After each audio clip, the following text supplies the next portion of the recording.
देखिए latest episodes बिल्कुल ad free. हम ताके बहुत पहले से ये सब बता देवल चाहत रहनी विक्रम।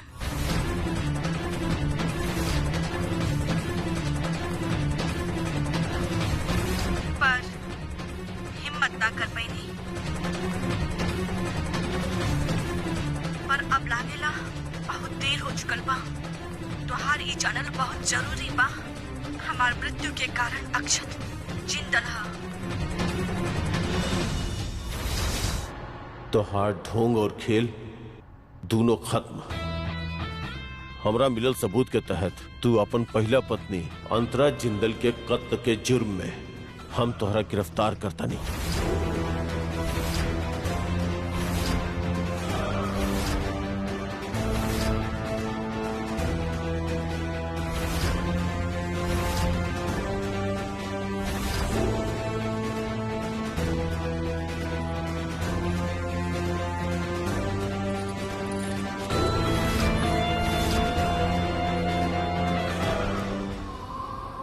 काल तक सब कितना ठीक चलत रहे।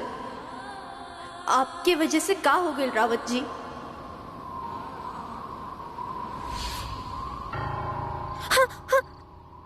करंट लगल अभी। का हो गए? चिल्लात काहे बाड़ू तू? देखनी हम अभी ऐसे उंगली से छुनी ना जेकरा से हमरा करंट लागल। हम तोरा के छुनी और उससे तोरा के करंट लागल है। लागल करंट ना लागल ना? फालतू के बकवास बंद करा और सुनो, हम यहाँ बेड पे कैसे सुतल बानी? अरे यहाँ सोफा रहे ना, कहाँ चल गई? एक मिनट, आप हमरा के काहे कहता नहीं? हम गायब करावनी का आपके सोफा? अरे पर हम सोई कहाँ पे अब? हमरा का पता। और हमरा पे काहे सारा गुस्सा निकालता नहीं? देखा गुड्डन, ई कमरा हमार बा, बेड भी हमार बा, ई खातिर सोए के हक भी हमार बा। तू देख ला अपन का करे के बा। तो सो जाई। हम मना नहीं कहले आपके सूते से, और हम ना कहले रही आपके कि आप उस सोफा पे जाके सूती। हम खाली इतना कहले रही कि आप हमरा से दूर रही, वो भी जितना रह सके नहीं। और हमरा तरफ ना आपके एक बाल भी ना आवे के चाहिए। मैं एक मिनट ना, ठीक नहीं के। अरे अब ई बानो अपना जगह पे रह के आपकी जो करे के बाना आप करी, पर इधर बाना आपकी उंगली भी ना आवे के चाहिए। एक बात और, अब का बा? अब ना आप हमरा तरफ देख भी ना पाए। एक मिनट रुक जाए, एक मिनट।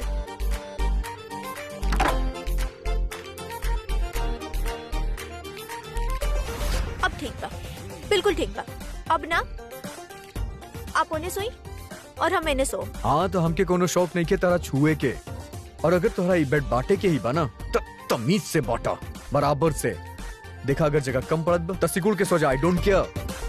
हम वैसे भी सिकुड़ के ही सोए नहीं, आपके जैसन फैल के ना सोए नहीं। कहीं कि हमार शरीर आपकी तरह 6 फुट 3 इंच के नहीं है ना। सोई फैल के सोई।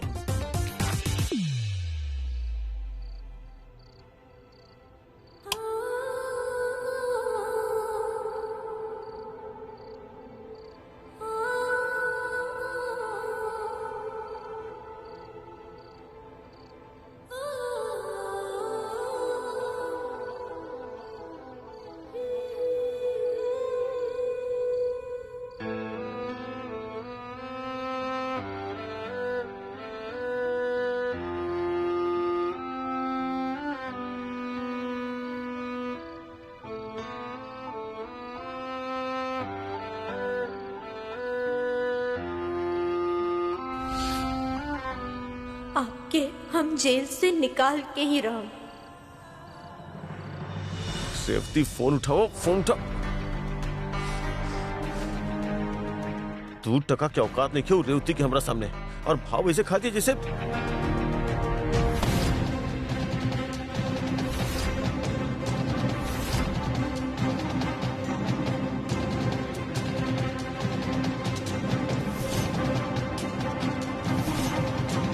ये यहाँ कहाँ से आ गई? कहीं हमार बात तो ना सुनेलस।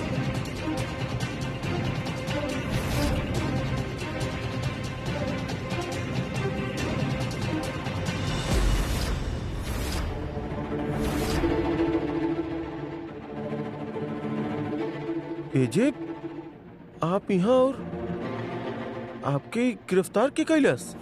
हम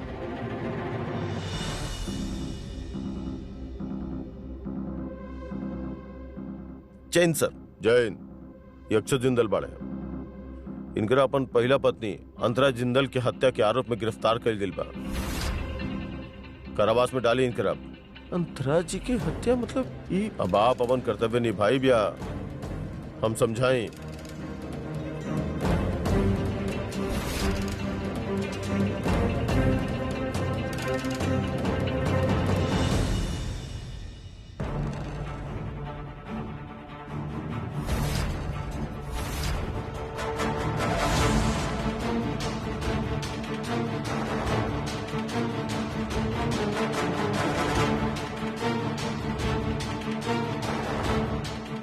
तो ऑफिसर चली। जी।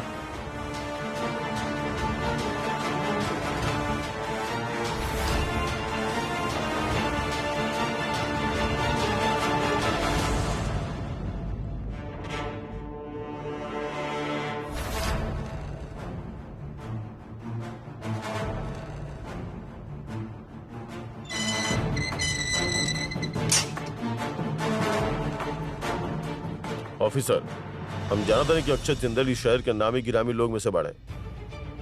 शहर में काफी रुतबा बा इनकर और यो जानते नहीं कि आपके रिश्तेदार बाड़े, लेकिन ये वक्त यहाँ पे ये गो मुजरिम बाड़े। उनका खातिर कोनो खास व्यवस्था ना होके के चाहिए। जी सर। रावत जी आप ऐसा ना कर सकेली। कानून के अपन काम करे दी। रावत जी सुनीता। अरे बाप रे, इनकरो बैंड बच सकेला। ई दिन देखे के सुख मिली ई तो हमको वो सपना में भी ना सोचल रहनी। अब तो बहुत ही मजा आई।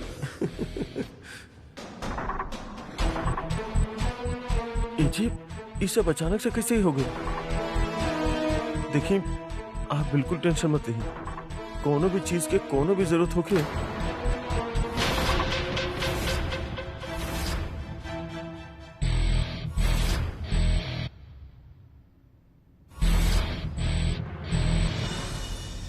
कितना अच्छा शुरुआत भइल रहे दिन की, कितना खुश रहनी जा हमने के।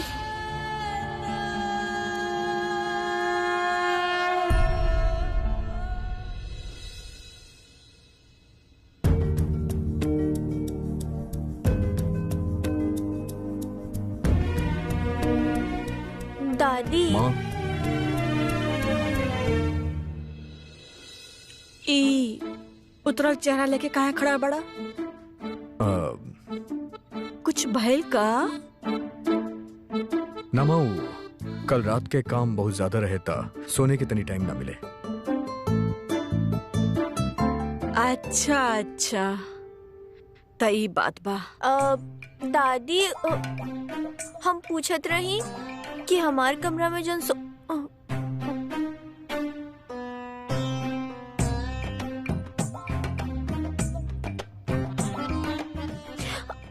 कुछ तो पूछे के रहे दादी, भुला गई नी।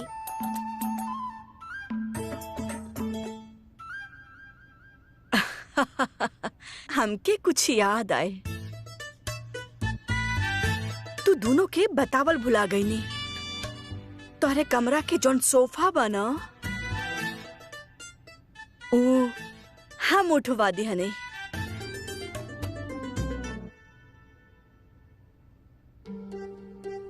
पुरान हो गेल रहे ना, नया का हम ऑर्डर दे दिले बानी। नया सोफा अइले में कुछ दिन तक लागी ना। पर माँ आपके हमरा के का हमरा के कुछ ना माँ, आपके ना माँ, आप अच्छा कहिए। हाँ, सोफा हटवावे के पीछे हमार बस एक के मंशा रहे कि तू दोनों और करीब आ जा, अलग अलग ना एक साथ सुता।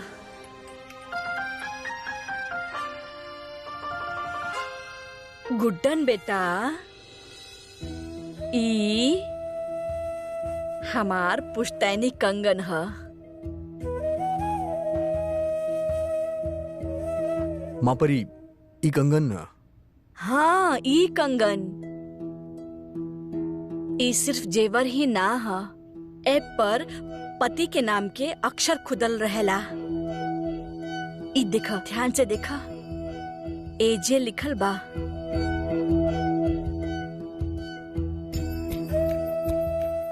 और बेटा, तू काहे की सास के जिम्मेदारी उठौले बाड़ू और पत्नी होके के एहसास भी हो गइल बा तोहरा के।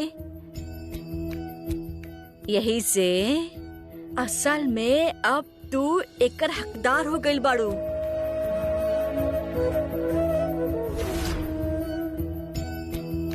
हमें दिन के बड़ा बेसब्री से इंतजार करते रहने कि कब हम ई कंगन तोहरा के दी। लो बेटा, हाथ दा।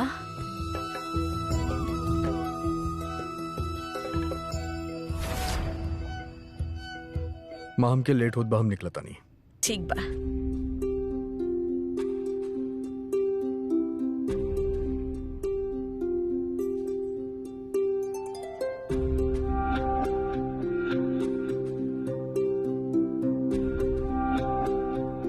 का भेल बेटा, पसंद ना आयल?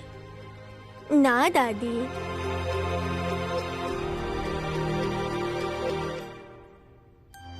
अच्छा बा, बहुत अच्छा बा। हम तो बस इतना सोचत रही दादी कि ये घर के सास होके के और ये घर के बाकी सारा जिम्मेदारी हम अच्छा से निभा पाई। बस हम जिंदल साहब के और ये घर के ढाल बन के खड़ा रहे।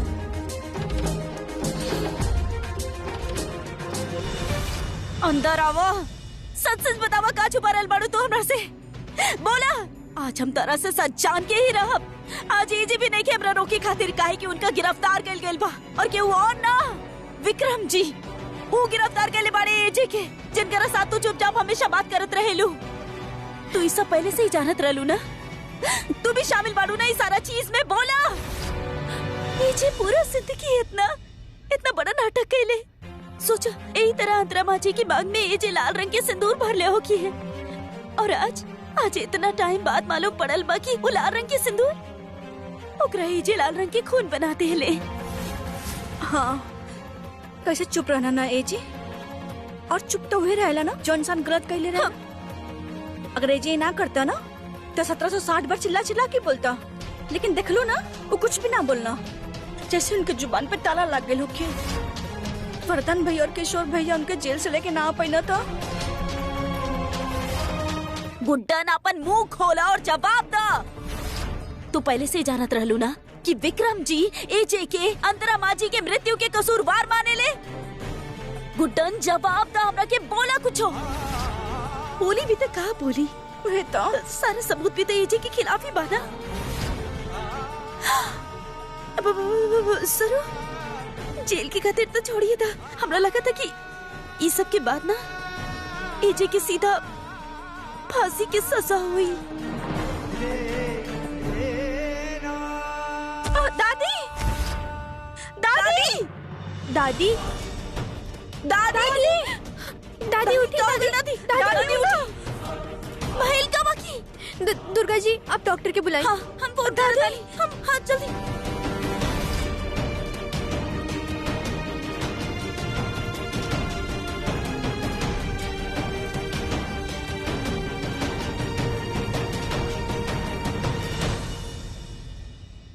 देखी, घबरावे के कोनो बात नहीं खे। हम जे दवा लिख के देले बानी वो आप लोग मंगवा ले। अब आप सब लोगन के उनकर स्पेशल ध्यान देवे के होई।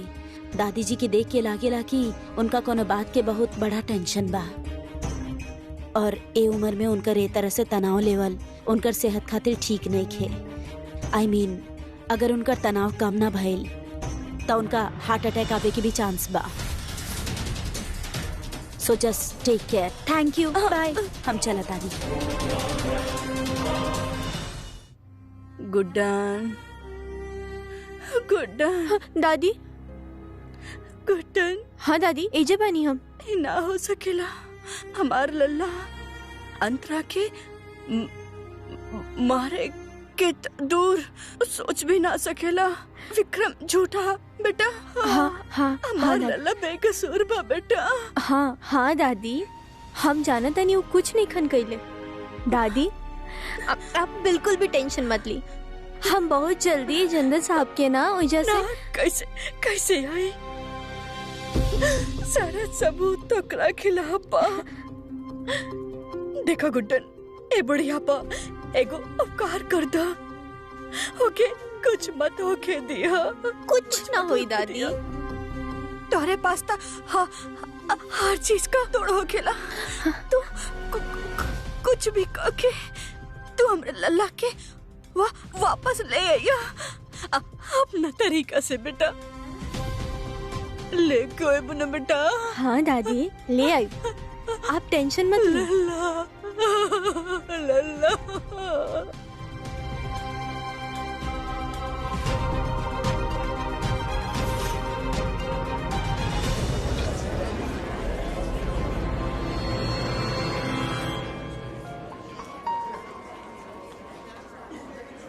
आज बहुत साल के बाद हम चैन की नींद सुतब। हम आज भाई होके के फर्ज निभा देनी। आज हम राखी के कर्ज चुका देनी अंतरा।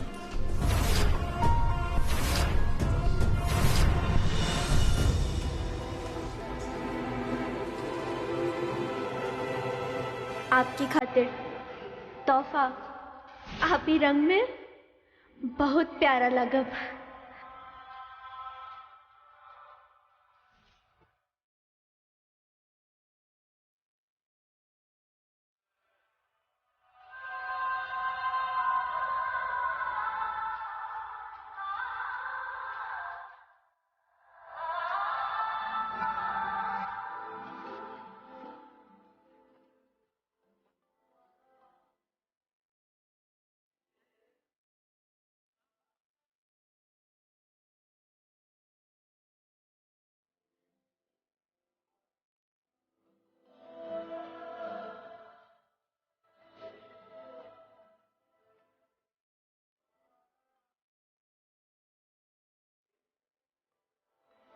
हम आपके लिए खाना लाइल बानी। माँ कैसन बाड़ी?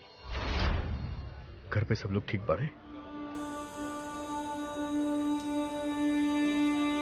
सबे अच्छा बा, दादी भी अच्छा बाड़ी। बस सब लोग थोड़ा चिंता में रहेला आपके। तहरा यहाँ ना आवे के चाहत रहे गुड्डन, ये जगह तहरा लायक नहीं है। तो लायक तो आपके भी नहीं खे ना जिंदल साहब। जेकरा कमरा में धूल के महक तक पसंद नहीं खे, वो अगर इधर रह सकेला तो हम वो इंसान से मिले तो आ ही सके नहीं ना।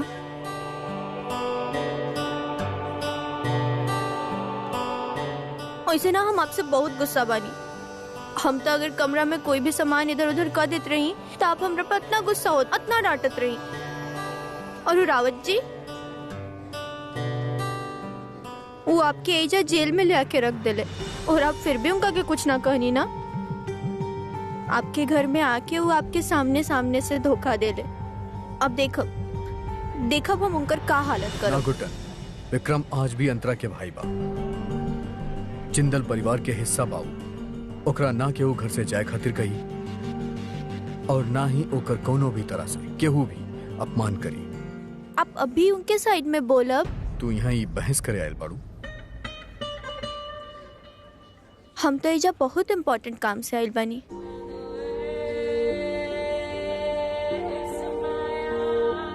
गुड्डन प्लीज यहाँ से चल जा, हमके भूख नहीं है।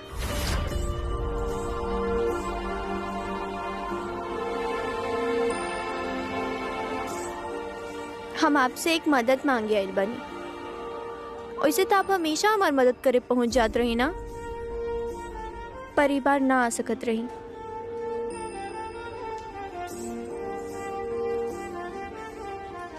ऐसे हम खुद ही आ गई।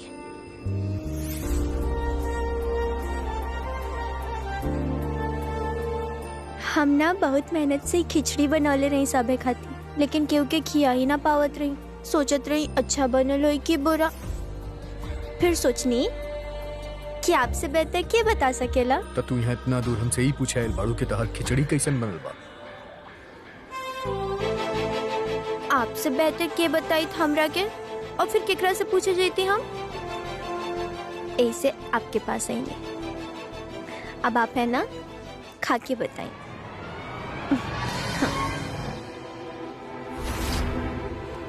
ना कुटन।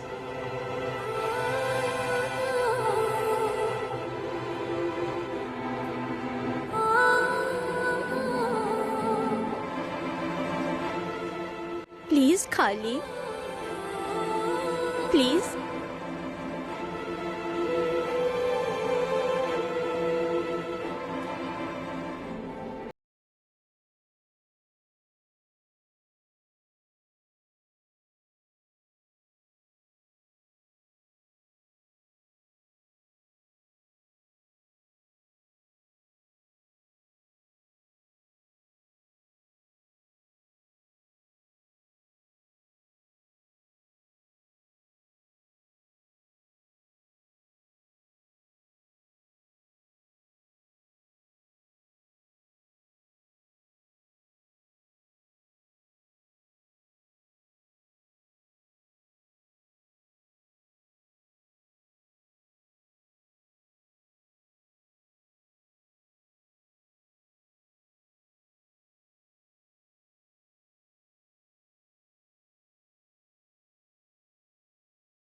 एक कंगन देखा था नहीं आप?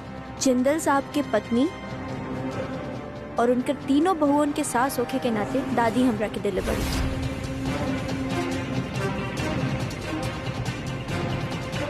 और एकरा पे जिंदल साहब के नाम भी लिखल बा। ई खानदानी कंगन प्रतीक ह। प्रतीक ह उस सम्मान के जौन हम एगो सास और एक पत्नी होखे के कर्तव्य के अच्छा से निभा के कमैले बानी। और उहे कर्तव्य के नाते आपसे एक सवाल पूछे के बा रावत जी। आप का कइले बानी कैसेट के साथ है?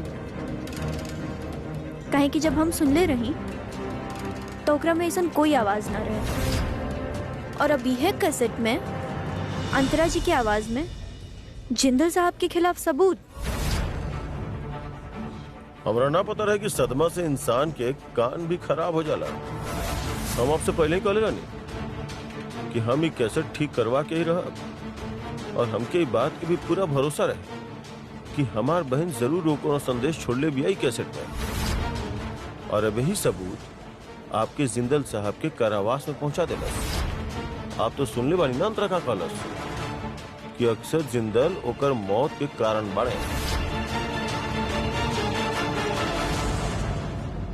अब जिंदगी भरी खाना लावे के तैयारी कर ली ही आए।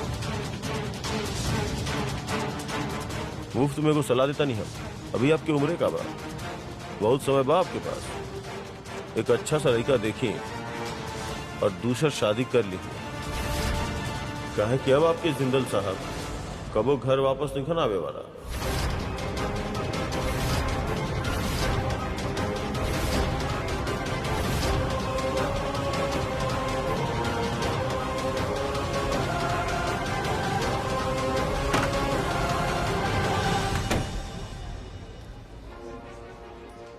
आप अभी गुड्डन के अच्छा से पहचान ले नहीं रावत जी। जिंदल साहब के तो हम घर वापस लाके रहब, फिर चाहे हमरा ओकरा खातिर कुछ भी करे के पड़े हम करब।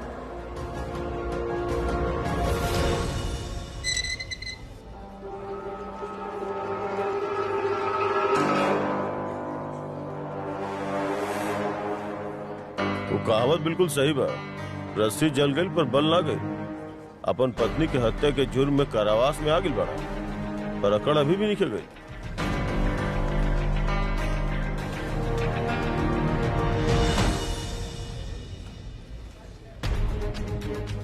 तारा सच में ही सन लागेला विक्रम। के अंतरा के हम मरले बानी और हमके यहाँ होकर सजा मिले के चाहिए। मासूम मत बना। बस यह एगो सवाल है।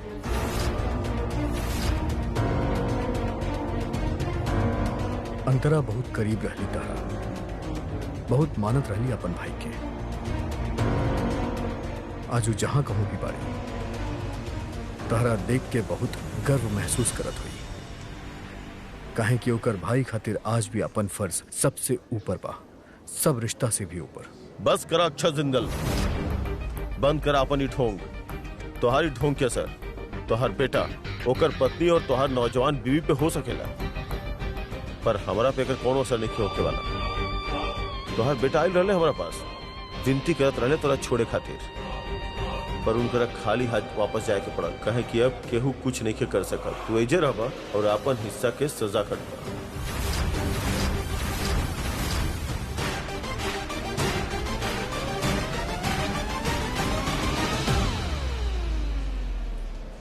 हमरे मृत्यु के कारण अक्षत जिंदा रहा।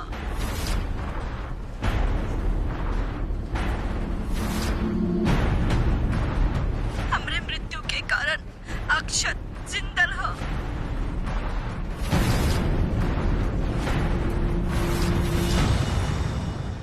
ये ध्वनि एजा से आवता रावत जी। हमरे मृत्यु के कारण अक्षत जिंदा रहा। हमरे मृत्यु के कारण अक्षत जिंदा रहा। हमरे मृत्यु के कारण अक्षत जिंदा रहा। हमरे मृत्यु के कारण अक्षत जिंदा रहा। रोको एकरा, हमरे मृत्यु के कारण अक्षत जिंदा रोको एकरा।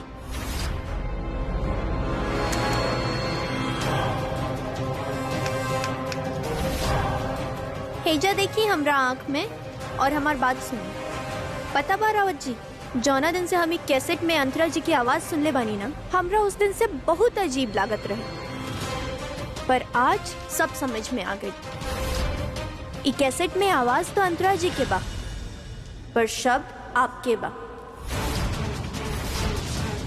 ऐसन कैसे हो सकेला कि जौन शब्द के प्रयोग आप करेनी, ठीक उहे शब्द के प्रयोग अंतरा जी कइले बाड़ी? कहीं की तो आप है ना जे हमेशा कहेले कि अक्षत जिंदल ही उनकर मृत्यु के कारण हवे, तो सेम टू सेम शब्द उहो कैसे बोल सकेली?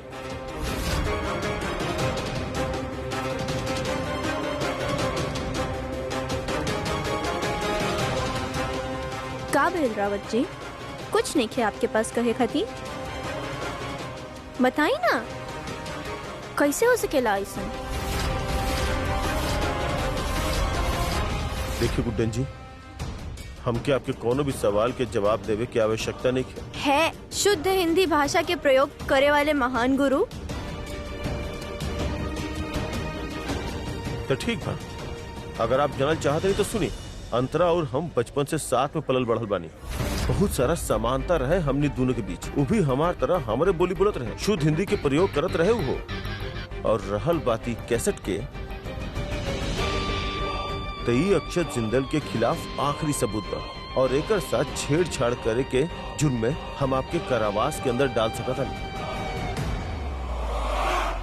गुड्डन जी, हम अभी भी आपसे कह रहल बानी, हमारे बात पे विचार विमर्श करी और कर ली दूसर शादी। कहे कि आपके जिंदल साहब अब वापस नहीं आवे वाला, अब आप यहाँ से जा सकता है। हम क्या अपन हिंदी शब्द के अध्ययन, अपन ज्ञान और बढ़ावे के बाद।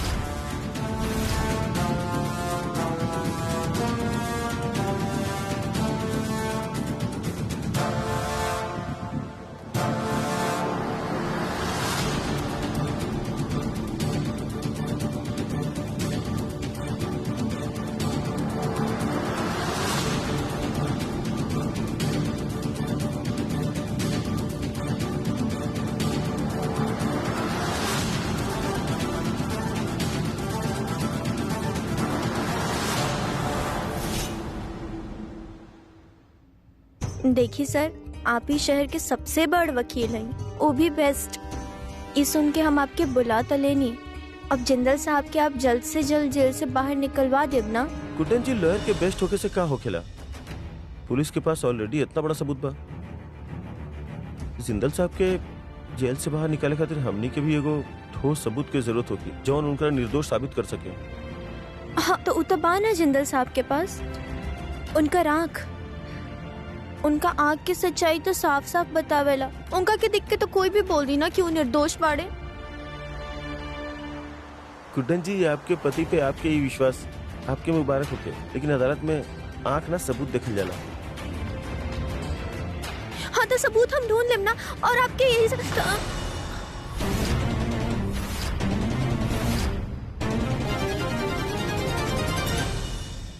सबूत तक कैसे पहुँचे के बा ये आपके देखे के हुई, और आपके ये भी देखे के हुई कि एजे के जेल से निकाले खातिर हमनी के और का करे के हुई। देखिए, आप इस शहर के सबसे बेस्ट लॉयर से बात कर रहे बानी। जिंदल साहब के बाहर निकले से अब क्यों ना रुक पाई। अब हम सब कुछ संभाल ले।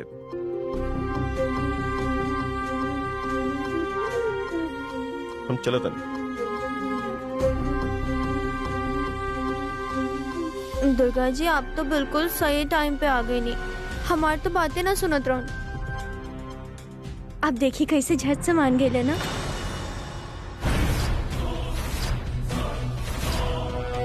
हम जानता नहीं काम कैसे निकलवायल जाला, और तू हमरा के विक्रम जी के बारे में सब कुछ सच सच बतईबू।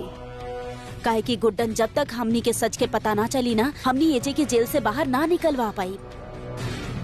बोला, मुंह खोला, अपन कुछ बोला ना। दुर्गा बहू,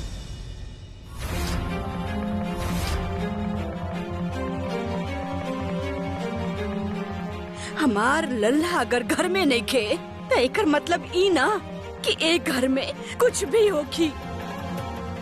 अभी भी ई घर हमरे लल्ला के ही हो, और एजा वही के बनावल हुअल नियम के पालन होगी, और वही के मुताबिक तू अपने सास से ए तरह बात ना कर सकेलू। दादी, ना दादी, आप गलत समझ रहल बानी। हम कुछ नहीं सुनल चाहत। बस तू लोग ना आपन आपन रंजिश अपने पास ही रखा। बस दादी संभाल के बैठी यहाँ पर। संभाल के बैठी। अब काहे इतना डरत आइन दादी?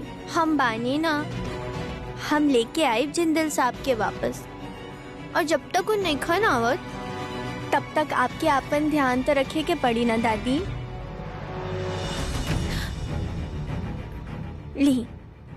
ली दादी, पानी पी।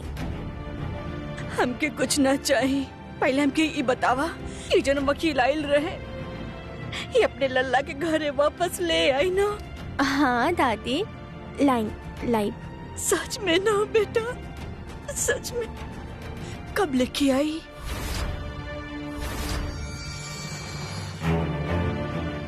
दादी, वो एजे बाड़े एजे, भला केकर हिम्मत कि एजे के इतना देर तक जेल में रखे, और वो ऐसन गुनाह खातिर जे वो कैले ही नहीं क्यों। दादी, हम ना लॉयर के साफ साफ बोल देले बानी कि कैसे भी करके एजे के जल्द से जल्द घर वापस लावे के बा। दादी, अब बस आपके तबीयत के ख्याल रखी। वो लेके हाँ, बिल्कुल चिंता मत करी दादी। दादी, आप सबसे पहले तो चलिए, जैसे चलिए कमरा में चलिए।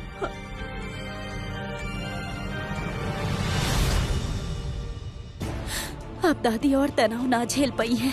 एजे के बचावे खातिर सच तक पहुँचल बहुते जरूरी बा। ऐसन कौन बात बा जे गुड्डन हमरा से छुपा रहल बाड़ी, पता तो लगावे के ही पड़ी। हम तारा के बहुत पहले से इस सब बता देहल चाहत रहनी विक्रम, पर हिम्मत ना कर पैनी। पर अब लागेला बहुत देर हो चुकल बा। तोहार ई जानल बहुत जरूरी हो। हमार आवाज इतना अच्छा लागल त हम तोहरा के रोज सुना सकेनी।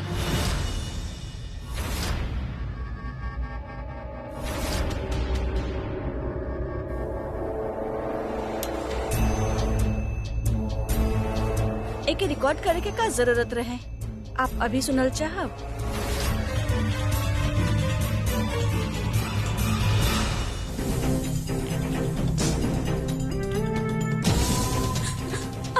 हमरे मृत्यु के कारण अक्षत जिंदल है। यहीं तक के काम रहे आपको? अंतरा की आवाज के हूबहू नकल करके आप हमके अपन कला के कदरदान बना देंगे। बस अभी कला कहीं और जाके दिखाएं।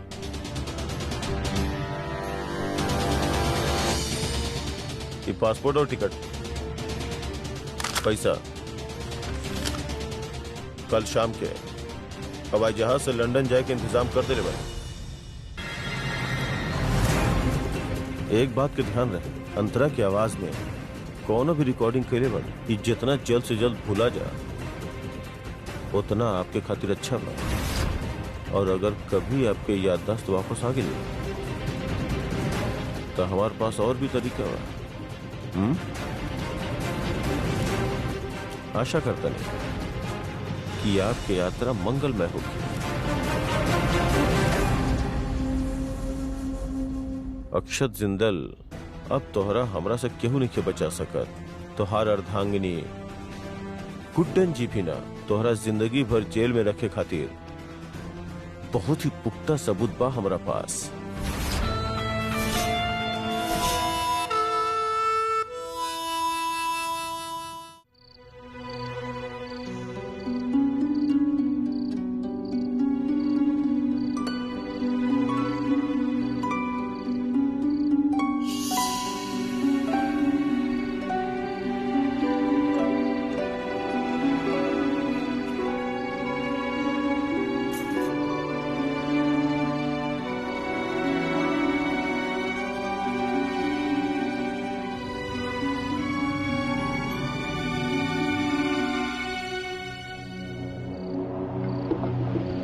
जिंदल साहब, अरे इतना बड़ रेस्टोरेंट के मालिक हैं, पूरा इंदौर के खाना खियावे नी, अपना खाते पानी भी नहीं के पिए खाती। तो हमके यहाँ ही बतावे आइल बाड़ू। हाँ? एक मिनट, तू यहाँ अंदर कैसे आई? जैसे सबे आवेला दरवाजा से। ये कोनो मजाक के बात नहीं के गुड्डन। तारा यहाँ अंदर ना आवे के चाहत रहे, समझ में ना आवत बा हम का कहता नहीं। सुनाई देत बा कि ना? तू घर जाइबू अभी के अभी। का भइल जिंदल साहब, ये अकेले कैसे बतियावता नहीं? अकेले?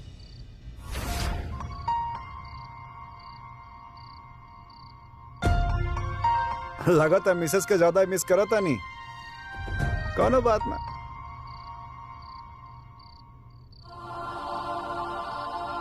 तहार खिटपिट और झगड़ा की आदत हो गई भगुट्टन, यहाँ पे भी परेशान करता।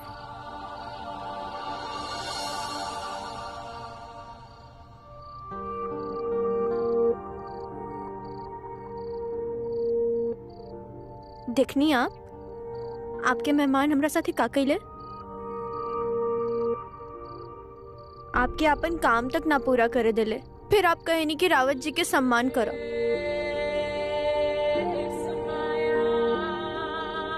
आप खुद ही बताएंगी कैसे करी? और का हमरा के तो हमेशा नाटक रही ना कमरा के सफाई के लेके। अब देखी का के गइल बड़े एजा, ऐसे छोड़ के कोई जाला अपन कमरा? और ऐसे का दिखता नहीं आप हमरा के? अब जब आप अपन कमरा ऐसे गंदा छोड़ के जाइम तो डांटा भी ना हम आपके। ऐसे के रखेला अपन कमरा? तारा कितनी बार कहले बानी कि हमार चीज के हाथ मत लगाइल करा।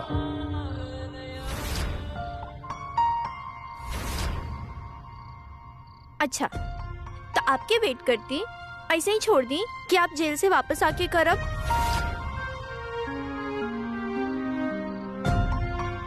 आ गई नहीं जेल से वापस? पूरा कमरा मिले के खुशी मनावत रहलू का? ऐसा सोचिया भी मत। शांति से अपन हिस्सा में रहा और हमार चीज के हाथ लगावल बंद करा प्लीज। आप आते ही शुरू हो गई नहीं, मत हमार बात तक।